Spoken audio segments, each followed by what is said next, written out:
Welcome to history class. আমি Aurobindo sir. আজকে আমরা আলোচনা করব কলিকাতা বিশ্ববিদ্যালয়ের হিস্ট্রি অনার্সের সেমিস্টার 4-এর CC10 পেপারের সাজেশান নিয়ে। আমি অলরেডি তোমাদের পেপার 8 ও পেপার 9-এর সাজেশানের ভিডিও আমার চ্যানেলে আপলোড করে দিয়েছি। তাই যারা এখনও পর্যন্ত ভিডিওটি দেখোনি, আমার ইউটিউবের প্লেলিস্টে গিয়ে ভিডিওগুলো দেখতে পারো।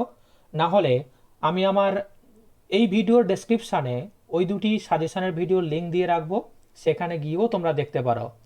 আর যদি কেউ এই সাজেশানের পিডিএফটি ডাউনলোড করতে চাও, তাহলে আমার যে টেলিগ্রামের লিঙ্কটি দেওয়া রয়েছে ডেসক্রিপশান বক্সের ওই লিঙ্ক থেকে গিয়ে টেলিগ্রাম গ্রুপে জয়েন হতে পারো। আমি সেখানে প্রত্যেকটি সাজেশানের ভিডিওকে এবং সাজেশানের যে পিডিএফটা রয়েছে সেটাকে আপলোড করে রেখেছি। আমি কিন্তু তোমাদের প্রত্যেকটি পেপারের সাজেশানের আগে বারবার ধরে একটাই প্রসঙ্গে অবহিত করছি তোমাদেরকে, যে তোমরা কম প্রশ্ন পড়ো, বারবার ধরে রিভিশন করো, তাহলে ভালো করে পরীক্ষা দিতে পারবে। আশা করছি তোমরা 3টে সেমিস্টার অলরেডি কমপ্লিট করে এসছো। পরীক্ষার সময় তোমাদের কার কী সমস্যা হচ্ছে না হচ্ছে সেই সম্পর্কে কিন্তু তোমরা সবাই কিন্তু অবহিত। তাই কোশ্চেনের পরিমাণ কম রাখো। 10 নম্বরের ক্ষেত্রে 8টা থেকে 10টার বেশি কোশ্চেন করার দরকার নেই। আর 5 নম্বরের ক্ষেত্রেও কিন্তু সিমিলার, 8টা থেকে 10টার বেশি কিন্তু কোনো কোশ্চেন করার দরকার পড়বে না। আর বারবার ধরে বলছি, পরীক্ষার সময় খুব কম থাকে। প্রত্যেকটা কোশ্চেনকে খুব বড়োভাবে প্রস্তুতি নিয়ে কোনো দরকার নেই। তোমার একটা 10 নম্বরের কোশ্চেনের ক্ষেত্রে 500 ওয়ার্ডের মতো লিখতে হয়, আর 5 নম্বরের ক্ষেত্রে 250 ওয়ার্ডের মতো লিখতে হয়। তাই তোমরা চাইবে 10 নম্বরের ক্ষেত্রে 500 ওয়ার্ডের বেশি যেন না হয়, আর 5 নম্বরের ক্ষেত্রে যেন 250 ওয়ার্ডের বেশি যেন না হয়। এটা হলেই তোমরা কিন্তু খুব ভালোভাবে লিখতে পারবে। এবার আমরা আলোচনা করব সাজেশান নিয়ে। আমরা মূলত প্রথমে 5 নম্বরের কোশ্চেন নিয়ে আলোচনা করব, তারপর আমরা 10 নম্বরের প্রশ্নপত্র নিয়ে কিন্তু আলোচনা করব। 5 নম্বরের ক্ষেত্রে যে প্রশ্নগুলি সব থেকে গুরুত্বপূর্ণ, কোশ্চেন নাম্বার 1, দাক্ষিণাত্য ক্ষত বলতে কি বোঝায় বা দাক্ষিণাত্য ক্ষত কাকে বলে? কোশ্চেনটা বিভিন্নভাবে ঘুরিয়ে পড়ে। অনেক সময় টিকা লেখো দাক্ষিণাত্য ক্ষত বলে, এরকম কোশ্চেনও পড়ে। কোশ্চেন নাম্বার 2, জিজিয়া কি, ঔরঙ্গজেব কেন তা প্রবর্তন করেন? কোশ্চেন নাম্বার 3, নিজাম উল মুলক প্রথম আসফ ঝা কিভাবে হায়দ্রাবাদ রাজ্যকে সংহত করেছিল? অনেক সময় আসফ জা কথাটা না বলে দিয়ে শুধুমাত্র নিজামুল উল মুলক কথাটা থাকে, অনেক সময় নিজামুল উল মুলক কথাটা না বলে প্রথম আসফ জা বলে কথাটা থাকে। আবার অনেক সময় বলে দেয় কোশ্চেনটাকে ঘুরিয়ে, যে মুঘল সাম্রাজ্যের অবসানে কিভাবে হায়দ্রাবাদ তার সাম্রাজ্য প্রতিষ্ঠা করেছিল। কোশ্চেন নাম্বার 4, মুঘল শাসনের শেষ পর্বে অযোধ্যা কিভাবে আঞ্চলিক শক্তি হিসাবে আত্মপ্রকাশ করেছিল?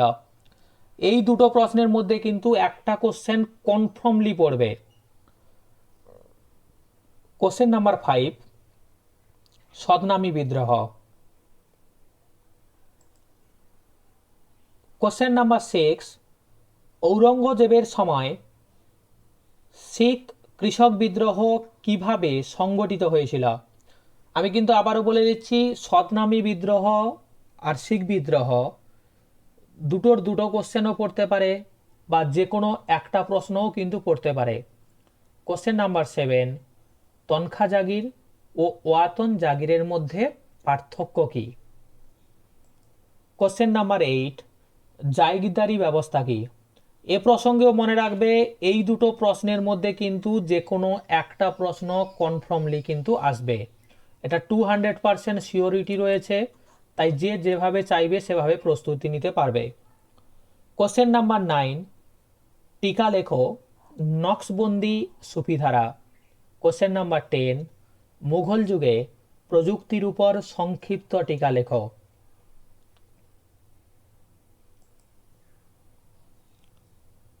এবার আমরা 10 নম্বরের প্রশ্নপত্র নিয়ে আলোচনা করব। 10 নম্বরের ক্ষেত্রে প্রথম যে প্রশ্নটি গুরুত্বপূর্ণ, কোশ্চেন নাম্বার 1, মুঘল সাম্রাজ্যের পতনে জায়গিরদারি সংকট কতটা আচ্ছা, এই কথাটা দায়ী ছিল হবে, লেখাটা ভুল রয়েছে, এটা হবে দায়ী ছিল। কোশ্চেন নাম্বার 2, মুঘল সাম্রাজ্যের পতনের জন্য ঔরঙ্গজেব কতখানি দায়ী ছিলেন?